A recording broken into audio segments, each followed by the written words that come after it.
Good afternoon, you wee bastards, and welcome back to War Thunder with Koala. Now, today's video is going to be a little bit of a different style to what you might be used to on the channel. Actually, a style of video I used to do fairly regularly, so let me know in the comments what you do think of it. So obviously, as you can see, we have some British tank gameplay, specifically the 6.7 British lineup. This is the lineup I've been using to grind out my tier 6 British tanks. And in particular, we're going to end up focusing on one vehicle which, warning, will satisfy you. For now though, we're focusing on the Strv Strv81. This is the Swedish premium tank in the British tech tree, which is a variation on the Centurion Mark III with these ATGMs on our right shoulder, which we're not going to end up using. But I want you to pay specific attention in this battle, and we're going to discuss it, so don't worry, about the choices we make in the game and how they end up affecting our performance. Now, I have a 300% RP and 200% Silver Lion booster on this game. So as you can see, we put a couple of shots down range on the German tanks just trying to enter the battlefield, but we are not letting ourselves get killed without any ability to respawn. So it might have been a slight pain for that IS-3 there that now can't shoot back at the King Tigers. He could probably take out, but sorry mate, smoke's in your face. Now the British high tier lineup, until you reach 7.7, which the British don't actually have a 7.7 besides the Falcon, has one specific problem. You don't have an SPAA. With that in mind, I actually don't have an SPAA in this lineup. The only one I would pick would be the Crusader, and that is barely worth it at this tier. You might as well throw another tank into your lineup. So I've got to make sure I don't die and waste these very rare high-level RP and Silver Lion boosts just trying to get a couple of shots on some German tanks and end up getting taken out. Now this German M47 obviously decided he'd had enough of this battle, wanted to jump into some close air support, I would suppose, so we nab a free kill on that guy. Even though his cannon wasn't damaged, his gunner was still up and he probably could have taken me out. And that's something that you really have to face in these British tanks.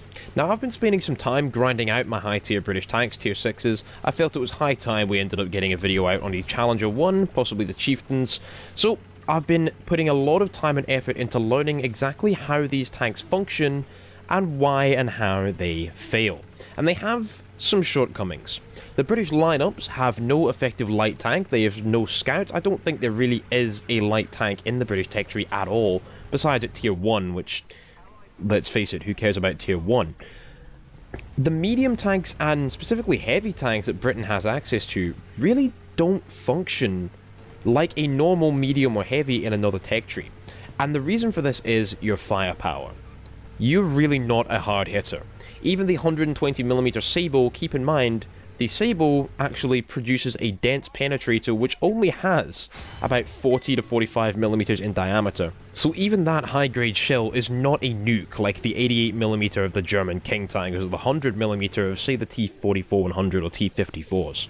Anything smaller than that, and you have to be really precise with your shots, and you're going to be using one specific tactic. Especially with German tanks, you're going to take 3 to 4 shots to kill something. As you can see, what we're doing here is we're going for cannons. We want to disable their ability to fire back at us, as we might be a medium tank, but we do not have the armor to withstand any of these shells. That's now 2 King Tigers with dead cannon barrels, which lets me focus on the third that I've just noticed here. Unfortunately, as I try to disable that cannon barrel, yeah, you try and work out what happened just there. So I hit the cannon barrel, apparently disabled it according to the hit marker in the top right hand corner, yet he noticed that hit, turned his turret, therefore making us miss the cannon barrel and damaging his track, leaving him with the ability to fire back at us. I don't even know or want to know what happened there. I mean, it looked to me like we hit his cannon barrel.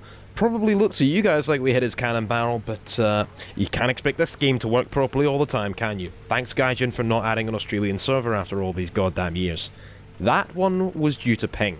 So unfortunately that denied me an epic bunch of kills in the Strv 81, which would have made for some great content, but it may not have mattered. If you take a look at the minimap, we had no support in that area at all, and we're already down to only 5 players. Yeah, allied teams haven't gotten any better recently, I can tell you that much. Now, what I was saying before about the British tanks not really functioning like tanks that are their equivalents in other nations. The medium tanks have lackluster mobility compared to equivalent medium tanks like the Panther II or M46 Patton.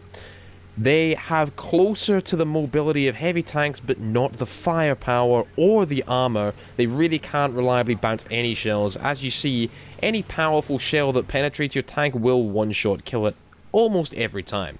So I'd just about given up on this match, but I decided I'd throw in the FV4005 for a little bit of fun at the end of what I thought was going to be a complete failure.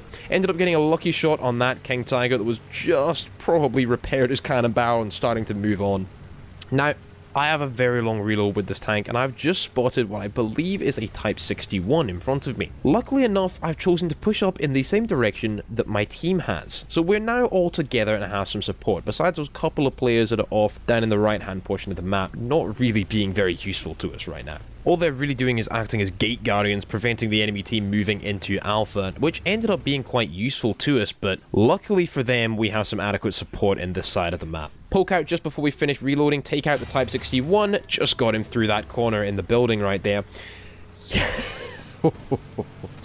That will never get old. Killing things with this 183mm Hesh. Yes, please. Now, whilst I have a little bit of breathing space whilst we're reloading this massive cannon, and our teammates are about to take out the RU-251 that I've just spotted, the British tank lineup at this tier is quite extensive. If you have it, you've got the Strv 81 to start with. The ATGMs are useful on certain maps, not particularly this one, but it wouldn't matter for me. Once again, ping is going to prevent me ever getting use out of them. They just glitch out, spaz into the ground. I cannot use them. So the Strv is just effectively another Centurion Mark III, another tank you have at this tier to use. You've got the Carnarvon heavy tank, which is quite good. You've got the FV4005, the A39 Tortoise, and the last two Spitfire Griffin models to use for close air support. They get 2 bomb drops, which I prefer to use over the rockets, and they are fantastic for avoiding enemy SPAA and taking down enemy close air support. There's also the FV4002 if you want it. There's not really much need for it in this lineup, and I don't personally agree that it should have been moved up from 6.3 battle rating. And like I said earlier, no real SPAA worth using. Now back to the battle at hand. Now remember when I said earlier that you should pay close attention to the choices that were made in this battle? Well, our team has just captured Charlie, and at the same time, their team had just captured Bravo. That means that the player who just captured Bravo, in this case that King Tiger that the IS-3 just took out, would have had 2 choices to make. Either he was going to go for Alpha or he was going to go for Charlie. He needs to resecure the ticket advantage. Fortunately for us and unfortunately for him, the IS-3 removed that decision from him, but he would have had to decide to go back for Charlie. The reason for this is not only does he want to cover his own ass, but he's going to want to go where the kills are. Now, he just saw Charlie be captured. Of course, he needs to resecure the ticket bleed, and if he'd have ended up barreling directly towards me, well, despite this Hesh being 183mm, due to the spacing of the King Tiger, it doesn't always one-shot the bastards, does it? Another Tiger 2 gets taken out, this time by the FV4002 behind me, and if you check the minimap, we have completely turned this match around. The aircraft that suicided trying to kill me and the RU-251 that I spotted a second later, these players' overconfidence ended up losing their team the match. Our team, on the other hand, played cautiously and had each other's backs. Here is where I would have preferred to be in any tank bar the British. See, despite the British tank lineup at this tier being quite extensive, you do not have much variation in playstyle, and this map is one in particular where British tanks just don't see much use. See, the playstyle the British tanks have to adopt works well with a double capture point on a map like this, or a triple capture point on a wide open map, like some of the new Fields of Poland, European Province, you know the ones. They're mainly added for top tier gameplay. That might sound weird saying that slow vehicles can work much better on a wide open map, but with the British, every rule you know kind of gets flipped on its head. In this map, all these Centurion chassis-based vehicles are just a pain to use, and this particular tank is about to let me down. Actually, if I'd have been against the Russians on this map, it would have been quite good, but against the Germans, this is not a map that really suits these tanks. And actually, when it comes down to it, British tanks are really not suited to be fighting Germans at this tier anyway. Now that right there... Oh god, I almost gave up on this game when that happened. We fired right at the rear turret of the STA-2 just there, and slightly missed. Yeah, I'm gonna call that one ping. He moved just as I fired. It's a 183mm diameter shell. It should still be hitting him. Fortunately, he did not see where the shot came from, and I can take my time, wait for the reload, and end up getting to take him out in a few seconds.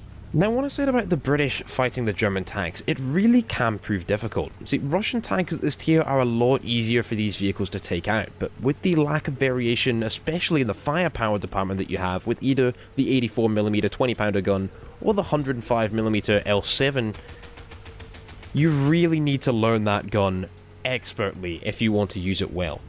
Now, taking my time, I don't want to risk dying for no reason here just to kill an STA, but he had no idea where I was, just fired, and this time, I'm not missing that shell.